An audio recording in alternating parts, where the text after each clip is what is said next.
Hello, welcome to today's Ielts training. It's going to be wonderful. It's going to be very expository, and I assure you we are going to take a whole lot home at the end of today's training. My name is Ben, and this is the TATEC TV from Ielts ABUJA Prep Center. So today we are starting off with the background about Ielts. Over time, people don't know what type of Ielts they need to submit or for the purpose of whatever application they are filing. So here I'm going to show you that there are different types of Ielts. Okay, so we have the Ielts which are divided into different sections. We have the academic Ielts and we have the general training Ielts. The academic, of course, is meant for studies. If you are looking or wishing to study in another country where English language proficiency test result is required, of course what you need to submit is the academic IELTS test.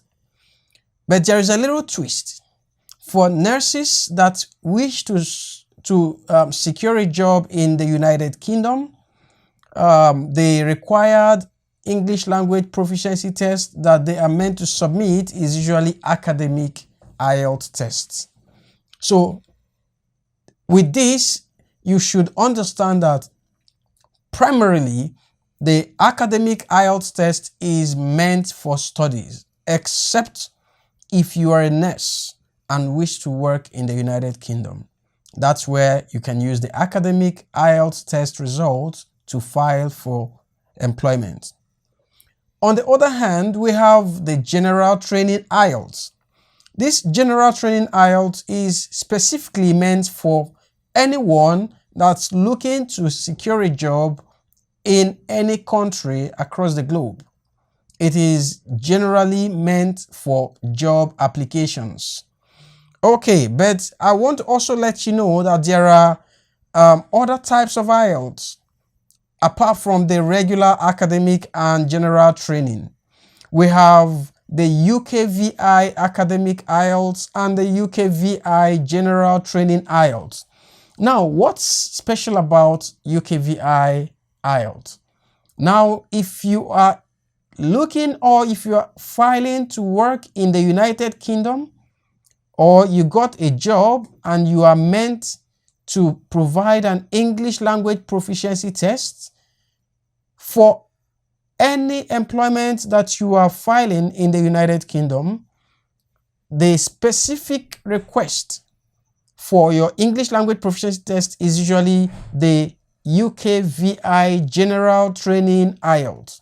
It is for job applications in the United Kingdom or to the United Kingdom.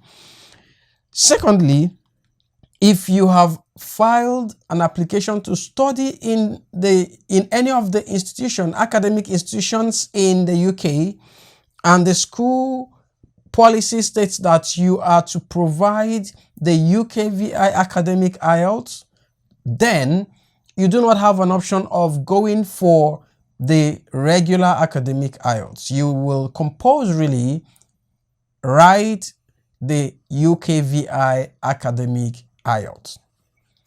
On the other hand, we have another type of IELTS which we call the Life Skill A1. The IELTS Life Skill A1 is another type of IELTS exam written by applicant who intends to go and reunite with his or her spouse who is already settled in the United Kingdom. So in this case, what you are to write should not be academic or general training, but the IELTS Life Skill A1. It has just two components, the speaking and listening. It's quite easy, right? It's totally different from the other types of IELTS which I earlier talked about. The other types of IELTS usually have 4 components: the listening, reading, writing, and speaking. So please do not make the mistake of writing the wrong IELTS. because I've had a client who came around and never opened up as to what she wanted to do with the IELTS results. And she wrote the wrong one. And after the application, the institution, the employers had to reject it. And she came back and then told me what she wanted to use it for. Then I explained better to her. So if you are filing an application to study, you are to write the academic IELTS.